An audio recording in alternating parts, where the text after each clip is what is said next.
일부 지역에서요, 낮 최고 기온 이제 36도를 기록하고 있습니다. 전국적으로 찜통더위가 이제 막 시작이 된 겁니다. 지금 시작된 겁니다. 아직 갈 길 멀다고 합니다. 자, 올해는요, 이런 찜통의 온도가 얼마나 올라갈지 벌써부터 걱정이라고 하는데요. 자, 이 더위와 관련된 신기록들이 막 속출하고 있다고요? 네, 그렇습니다. 더위를 몰고 오는 여름철 고기압이 한반도 전역으로 확대가 되면서요. 올해는 평년보다 무더운 날씨가 이어질 전망입니다.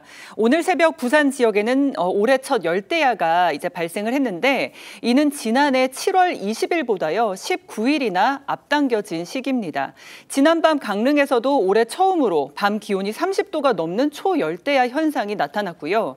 최근 이어지고 있는 이런 덥고 습한 날씨는 북태평양 고기압의 영향이라고 하는데 이 북태평양 고기압이 강화될 경우에 고온 다습한 남풍이 유입이 돼서 폭염과 열대야를 일으키게 된다고 합니다. 자, 이런 날 비라도 오면 좀 시원해질까 싶기도 한데요. 그런데 지금 장마철이잖아요, 원래는. 일각에서는 올해 장마는 이미 끝났다. 이런 이야기가 퍼지고 있다고요? 30일부터 온라인을 중심으로 올해 장마 이미 끝났다, 역대급 폭염이 온다는 확인되지 않은 정보가 퍼지고 있습니다. 그렇지만 결론부터 말씀드리자면 기상청은 아직 공식적으로 장마 종료를 발표한 바가 없습니다. 기상청 관계자는 장마 전선이 현재 북쪽으로 조금 들려있는 상황이지만 한반도 주변 기압계로 보면 다시 내려올 가능성도 존재한다. 장마 종료를 선언하기에는 아직 섣부르다고 밝혔습니다. 아니 그럼 장마 끝났다 이런 말이 없는데 왜 비가 안 오는 걸까요? 그냥 흐린 날씨만 계속되고 덥기만 하는 건지 기상 전문가에게 물어봤습니다. 한 10일간 북태평양 고기압이 계속해서 이 북쪽으로 버티고 있기 때문에 남쪽으로 내려오지 못할 것으로 보입니다. 그러면 이제 장마가 끝나는 것이죠. 장마가 끝나면 비가 오지 않느냐? 절대 그러진 않고요. 기상청에서 이제 장마가 끝났다고 얘기를 안 하는 이유는 비가 안 온다라고 생각을 해서 피해에 대한 어떤 방심을 하기 때문에 2009년도부터는 기상청이 장마가 시작됐다, 끝났다 이런 얘기를 안 하기로 했거든요. 아, 장마 끝났어야 하면 내일부터 비 안 오는 줄 아시니까 그런 발표를 아예 안 한다는 겁니다. 공식 발표는 없대요. 그럼 요즘 왜 이렇게 비가 안 오는 걸까요? 왜 그러는 겁니까? 그러니까 한마디도 장마도요. 이 너무나 뜨거운 폭염 앞에 무릎을 꿇은 상황이다. 이렇게 말씀드릴 수 있을 것 같습니다.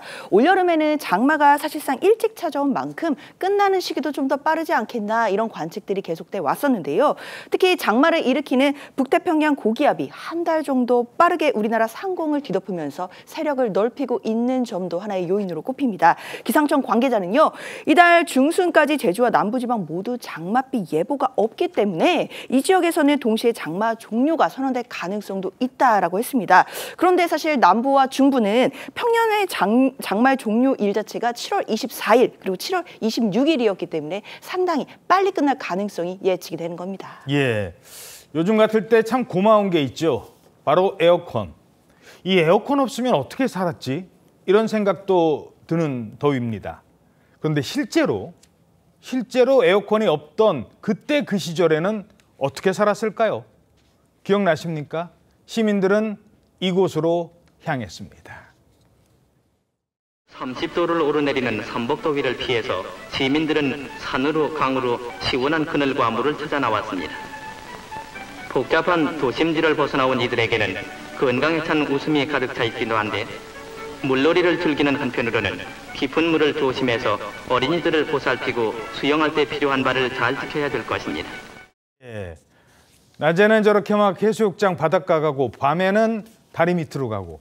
자, 에어컨이 흔치 않던 그 시절 특별한 피서지들이 있었죠? 그렇습니다. 지금은 웬만한 집에는 에어컨이 있지만 그 당시에는 에어컨이 흔하지 않기 때문에 시민들은 그 피서를 피하기 위해서 분수대라든지 공원에 나무 그늘 있는데 아니면 도시 그늘 같은 데 부채를 들고 이제 피서를 했었습니다. 그렇죠. 그런데 예, 가장 인기 있는 피서지는 어디였냐면은 실내 아이스 링크장. 실내 아이스링크장? 실내 아이스링크장이 있어가지고 거기서 링크를 사지 않습니까? 네. 사람들이 북적북적 모여가지고 발 디딜 팀도 혹시 많았었는데 오. 그런데 아이스링크에서 스케이트도 못하는 백발 노인분들도 와가지고 있었어요. 아. 왜? 시원하니까 예. 어쩔 수 없는 것이죠. 그리고 요즘에 막 은행 같은 데 가서 계속 있는 것처럼 뿐만 아니라 그때도 은행에 가면은 에어컨이 있었거든요. 예. 많은 사람들이 은행 업무를 보지 않더라도 가서 불을 비치면서 에어컨을 쐈던 것이죠. 예. 그래도 초등학생 같은 경우에는 쉬는 시간에 뛰어나가가지고 그때는 그 수도에 그 꼭지가 있었어요.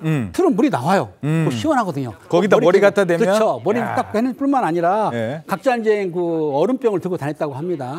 보온병에다가 그리고 아이스크림 파는 가게는 하굣길에 그 득템했었는데 예. 그 사상 최악의 폭염으로 기록된 1994년 그때는 이 한강 다리 밑에 좀 시원하거든요. 그렇죠. 그 사람들이 다리 밑에 모여가지고 이제 부치를 붙이면서 많이 모여가지고 부세통을 이뤘는데요.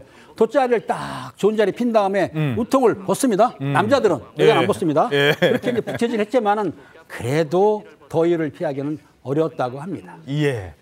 다리 밑에서 더위를 피하던 시절이 있었습니다. 자, 그렇다면 2025년 요즘에는 어떻게 더위를 피할까요? 뭐 다양한 방법이 있죠. 에어컨도 많고. 그런데 야, 여기까지 가서 이런 사람들도 있습니다. 외국에는 이런 데가 하나 있었어요. 몇 군데 있었어요. 근데 우리나라 처음이라던데 어딘가요?